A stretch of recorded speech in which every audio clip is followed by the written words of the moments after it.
ধর্মনগর ফুলবাড়ি বড় মসজিদে 3 দিবসীয় ইমাম প্রশিক্ষণ শিবির। উত্তর পূর্ব ভারত এমারাতে সারেইরা ও নদওয়াতুত তামিরের অধীন ধর্মনগর জেলা নদোয়ার উদ্যোগে 3 দিবসীয় ইমাম প্রশিক্ষণ শিবির ফুলবাড়ি বড় মসজিদে আজ থেকে শুরু হয়েছে।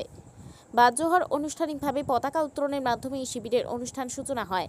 উদ্বোধনের পর উপস্থিত বিশিষ্টজনেরা ইমাম প্রশিক্ষণের গুরুত্ব এবং প্রয়োজনীয়তার উপর বিশেষ আলোচনা করেন। এতে বলা হয়, বক্তব্যে ছাত্রছাত্রীদের পড়াশোনায় গতি আনার লক্ষ্যে বিভিন্ন শিক্ষা প্রতিষ্ঠানের শিক্ষক এবং ইমাম সাহেবদের প্রশিক্ষণ দেওয়া হয়। শিবিরে 56 জন ইমাম ও শিক্ষক উপস্থিত ছিলেন। সেই প্রশিক্ষণপ্রাপ্ত শিক্ষকরা পরবর্তী সময়ে ছাত্রদেরকে নানা পদ্ধতির মাধ্যমে পাঠদান দিয়ে থাকেন। এতে করে ছাত্রছাত্রীরা দারুণভাবে উপকৃত হয়ে থাকেন। সেই মর্মে ছবাহি মক্তব শিক্ষার জন্য মুআল্লিম বা ইমামদের প্রশিক্ষণের ব্যবস্থা করা অত্যন্ত জরুরি। অন্যান্য শিক্ষা প্রতিষ্ঠান ন্যায় সঠিক পদ্ধতির মাধ্যমে ছাত্রছাত্রীদেরকে পাঠদান দেওয়ার লক্ষ্যে এই শিবিরের আয়োজন বলে জানিয়েছেন উদ্যোক্তারা। এই শিবিরকে সুন্দর এবং সার্থক করে তোলার জন্য সকলের সহযোগিতা কামনা করেন আয়োজকরা।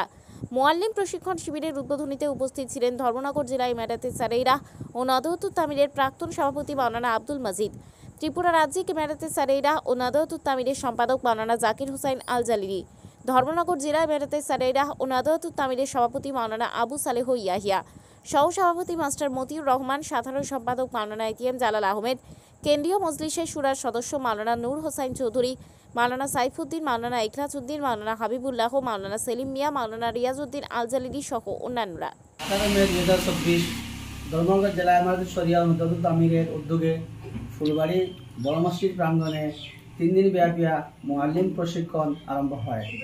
সেটা আগামী 20 মে 2024 সোমবার জোহরের নামাজের সময় আমাদের উত্তর পূর্ব ভারত এমারাতে শরিয়া ও নদওয়াতুত তামিরের মহামান্য আমিরে শরীয়ত আল্লাহ মাওলানা ইউসুফ আলী সাহেব দামাত বরকাতুহু তার উপস্থিতিতে সমাপ্তি হবে এবং দোয়ার মাধ্যমে সমাপ্তি হবে। তার উদ্দেশ্য হলো সমাজকে সচেতন করা, নতুন প্রজন্মকে বর্তমান যুগের লগে তাল মিলিয়ে পড়াশোনা শেখানোর উদ্দেশ্যে এই ট্রেনিংয়ের ব্যবস্থা উদ্যোগ নেওয়া হয়েছে। সবাই আমাদের এখানে সহযোগিতা করেছেন, আমাদের সবাইকে ধন্যবাদ জানাই।